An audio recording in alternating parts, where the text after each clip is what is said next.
اس لیے ایک مجلس میں نبی علیہ السلام تشریف فرما تھے اور صحابہ کرام بھی تھے. اچانک آپ نے فرمایا من یضمن لی واحدا اضمن لہ الجنہ. کون ہے جو مجھے ایک چیز کی ضمانت دے میں اسے جنت کی ضمانت دیتا ہوں. ابو ذر غفاری ہی سامنے بیٹھے ہوئے تھے. فوراً تیار ہو گئے, میں تیار ہوں. یہ سوچے بغیر وہ ضمانت کیا ہو سکتی, ہو سکتا ہے جان دینی پڑے, مال دینا پڑے, لیکن جنت کے مشتاق تھے. سوچے بغیر, تأمل کے بغیر تیار ہو گئے, میں تیار ہوں. کیا ضمانت؟ تو آپ نے کیا فرمایا, لا تسأل الناس شیئا, کبھی لوگوں سے سوال نہ کرنا, بس یہ ضمانت دے دو. پوری زندگی اس اٹل عقیدے پر قائم ہو, کبھی کسی سے سوال نہیں کرنا. کس سے کرنا؟ وہ حدیث عبداللہ بن عباس, وَإِذَا سَأَلْتَ فَاسْأَلِ اللَّهَ وَإِذَا اسْتَعَنْتَ فَاسْتَعِنْ بِاللَّهِ. جب بھی سوال کرو اللہ سے کرو, اور جب بھی استعانت کرو اللہ تعالی سے کرو. ابو ذر غفاری تیار ہو جی تیار ہو, کبھی لوگوں سے سوال نہ کرنا. اس بات کو پلے سے باندھ لی.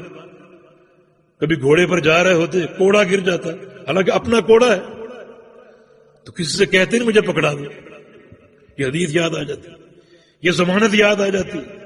گھوڑے سے اترتے اور کوڑا خود پکڑتے. آخری عمر میں انسان بڑھاپے میں کمزور ہو جاتا ہے, محتاج ہو جاتا ہے. یہ سوچ کر کہیں کچھ سوال کی نوبت ہی نہ آ جائے.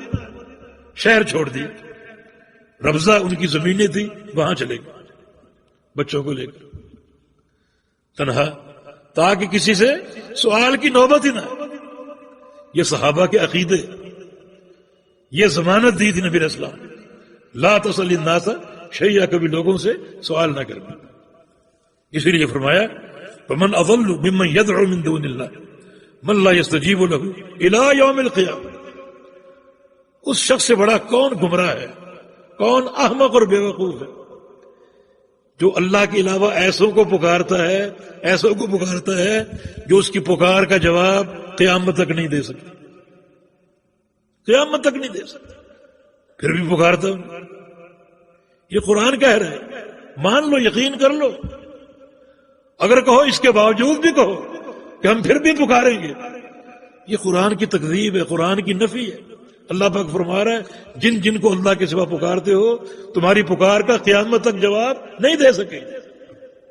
اللہ کو پکارو, اللہ کو پکارو, وہ پکار کا جواب بھی دیتے. ادعونی استجب لکم, مجھ سے دعائیں کرو, مجھ سے مانگو, میں قبول کروں گا. بلکہ وہ تو ایسا اپنے پکارے جانے کو پسند کرتا ہے کہ خوش ہوتا ہے. حدیث میں آتا ہے کہ ہر رات جب آخری تہائی باقی بچتی ہے, رات کا آخری تیسرا پہر باقی بچتا ہے, تو اللہ تعالی آسمان اول پہ نزول فرماتا ہے, آسمان اول پہ نزول فرماتا ہے. ہمارا اس پر ایمان ہے, نزول حق ہے, حقیقی نزول. کیسا؟ جیسا اس کے لائق ہے, ہماری طرح کا نہیں. میں کرسی پہ بیٹھا ہوں, نیچے اتر کے بیٹھ جاؤں, کرسی خالی ہو جائے گی, یہ میرا نزول ہے. اللہ کا نزول ایسا نہیں. کیسا ہے؟ جیسا اس کے لائق ہے. اس کا نزول اس کی تمام صفات کی طرح کمال کا ہے, اس میں کوئی نقص نہیں. تو نزول فرما کر کیا کرتا ہے؟ پکارتا ہے, پکارتا. حل من داع فاستجیب لہ, کوئی دعا کرنے والا ہے میں اس کی دعائیں قبول کروں. حل من سائل فاعطیہ, کوئی سائل ہے میں اس کو عطا کروں. حل من مستغفر فاغفر لہ, کوئی گناہوں کی بخشش کا طالب ہے میں اس کو معاف کر دوں. حل من مستشف فاشفیہ, کوئی شفا کا طالب ہے میں اس کو شفا دے دوں. اللہ تعالیٰ خود پکار رہے, خود کہ آؤ مجھ سے مانگ لو. ایسا وہ دینے والا.